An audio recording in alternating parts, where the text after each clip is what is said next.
जगन्नाथपुरी के एक भक्त की कथा है। एक भक्त था, उसके स्वप्न में जगन्नाथ जी आते थे। वो इतना रोता था मंदिर के बाहर खड़े होकर के। तो ठाकुर जी बोले, तू क्यों रोता है? बोले, आप बस मेरे साथ रहो, मुझे और कुछ नहीं चाहिए, और इस बात का मुझे अनुभव होना चाहिए कि आप मेरे साथ। तो भगवान जगन्नाथ जी ने उसको कहा, मैं तेरे साथ हमेशा हूं, और इसका अनुभव तुझे जब करना हो समुद्र की बालू में चलना, और थोड़ी दूर चलने के बाद फिर पीछे देखना, 2 पैरों के निशान तेरे होंगे और तेरे बगल में 2 पैर के निशान मेरे होंगे। उससे तुझे पता चल जाएगा मैं तेरे साथ।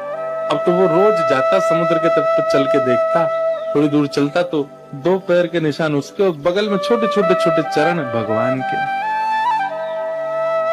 इतना प्रसन्न रहता था। लेकिन ये उसके घर में कोई घटना घटी, माता जी का देहावसन हो गया, बहुत कष्ट में आ गया, इतना पीड़ा में आ गया, रोने लगा, बिलखने लगा। अपनी माँ के जाने के भाव से तुरंत दौड़ करके गया। बोले, मैं मन को शांत करने का एक ही तरीका, पता चले जगन्नाथ जी मेरे साथ।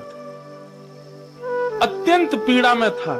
जैसे ही समुद्र के तट पर चल रहा था, रो रहा था बहुत तेज तेज।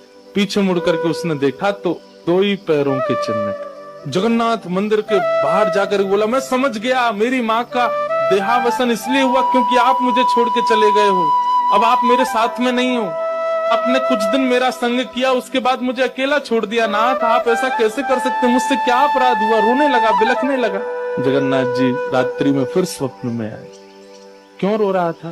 बोले, नाथ, आप मेरे साथ थे हमेशा, और आज आप मेरे साथ नहीं थे। मैंने जाके देखा 2 ही चरण चिन्ह थे, और आज ही मेरी माँ का भगवत धाम गमन हो गया। इसका मतलब आपने मुझे त्याग दिया ना? मुझसे कोई अपराध हुआ है? भगवान बोले, नहीं। तो फिर आज आपके चरण चिन्ह क्यों नहीं थे?